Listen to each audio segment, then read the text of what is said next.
চাচা আসসালামু আলাইকুম। ওয়ালাইকুম সালাম। যাবেন নাকি? যাব।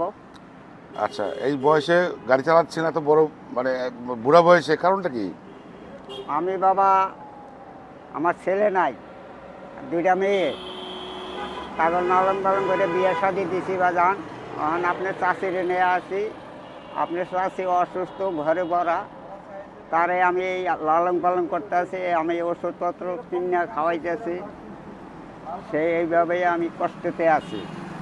আচ্ছা এরপরে এখন আল্লাহ মাবুদে বইতারে আমার বয়স এখন 60-65-তে চলতে আছে। আচ্ছা আচ্ছা আচ্ছা। আমি আপনার তো মেয়ে আছে দুইটা, মেয়ে তো ভাগ্যবানের মেয়ে হয়। আপনার মেয়ে আছে, এটা তো আপনার বিশাল একটা শান্তি। ছেলে থাকলেও ভালো, সব সন্তানই ভালো। তো আপনার তাহলে তো আয় রোজগার করার লোক নাই, আপনি একাই? একাই, আমি এখন বর্তমানে আমি একাই। মায়ের সাথে বিয়ে দিয়ে দিয়েছি, এখন আমি একাই। ওই মায়েরা মাঝে মধ্যে কিছু পয়সা করে দেয়, আচ্ছা ওই আচ্ছা দিয়ে আমি আর কি চলতে আছি। আচ্ছা, ঠিক আছে। আপনার স্ত্রী অসুস্থ, এই ব্যাপার নিয়ে আরো বিস্তারিত বলবো। আপনার জীবনে দুঃখ কষ্ট নিয়ে আলোচনা করব আমরা। চলেন আমরা একটা জায়গায় বসি, আসেন।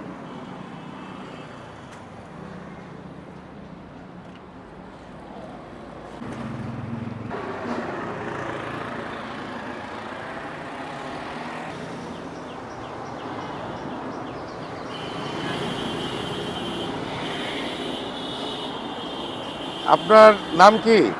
আমার নাম নুরুল ইসলাম। নুরুল ইসলাম। আচ্ছা, আপনি আগেও বলেছে আপনি দেখতে অনেক সুন্দর। তা আপনার যৌবনকালের কিছু ঘটনা বলেন।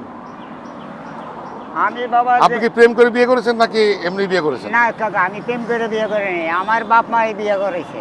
এইটাই আগে ভালো ছিল, এখন তো প্রেম করে বিয়ে করে হ্যাঁ, মানে কিছুদিন সংসার করে বাস চলে যায়। ব্রেকআপ ব্রেকআপ হয়ে যায়, মানে চলে যায়, হ্যাঁ, সংসার ভেঙে যায়। হ্যাঁ, সংসার ভেঙে জায়গা। তিনি আপনার এটার মতামত কি আপনার?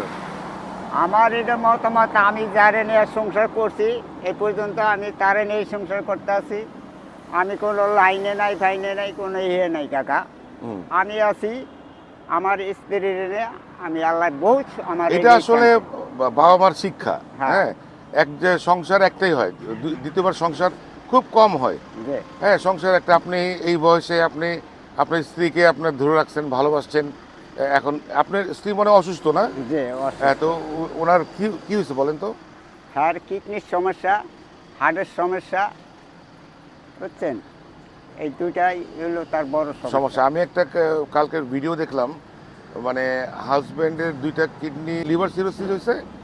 তো এই লোক আর বাঁচতে চায় না। সে